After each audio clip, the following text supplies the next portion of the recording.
আজ মন খুশি মন উর্বশী মন উর্মিলা হব সাত রঙে। সবাই জানতো তাসনিয়া ফারিন একজন অভিনেত্রী এবং মডেল, কিন্তু অভিনয় এবং মডেলের বাইরে তাসনিয়া ফারিন একজন গীতিকার।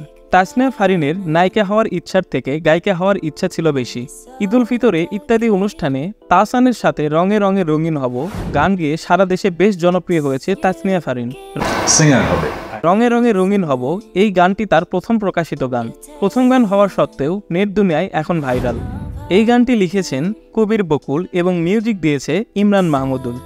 তাসনিয়া ফারিনের অনুভূতি জানতে চাওয়া হলে তিনি জানান, আমি নায়িকার আগে গায়িকা। যশোর থেকে ঢাকায় এসেও আমি গানের চর্চা করেছি। দিনের পর দিন গান শিখেছি। জাতীয় বিভাগীয় পর্যায়ে গান করেছি।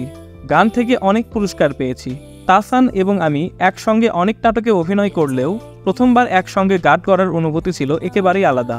একটি লাইভে এসে তাহসানের প্রশংসায় লজ্জায় লাল হয়ে যায় ফারিন। হাসি যেন থামছেই না তার। গান এবং অভিনয়ের বাইরে তাসনিয়া ফারিনের শখ দেশ বিদেশ ঘুরে বেড়ানো। ফারিন যে কখন কোথায় এটা বলা খুব কঠিন ব্যাপার। তার ফেসবুক ইনস্টাগ্রামের অনুসারীরা তা ভালোই জানেন। একটু অবসর পেলেই ঘুরতে যেতে পছন্দ করে ফারিন।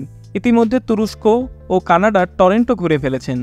ঘুরে বেড়ানোর জন্য ঐতিহাসিক জায়গাগুলো থাকে তার পছন্দের তালিকায় সবচেয়ে উপরে।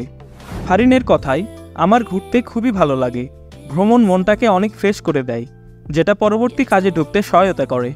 নাটক, সিনেমা বা ওয়েব সিরিজ কোনো দিকেই যেন পিছিয়ে নেই তাসনিয়া ফারিন। ফারিন বেশ কিছু নাটকের কাজ ইতিমধ্যে শেষ করেছে। এর মধ্যে অন্যতম হল কাছের মানুষ দূরে থুইয়া, অসময়, সিন্ডিকেট, নেটওয়ার্কের বাইরে, উর্মিলা হব সাত রঙে মন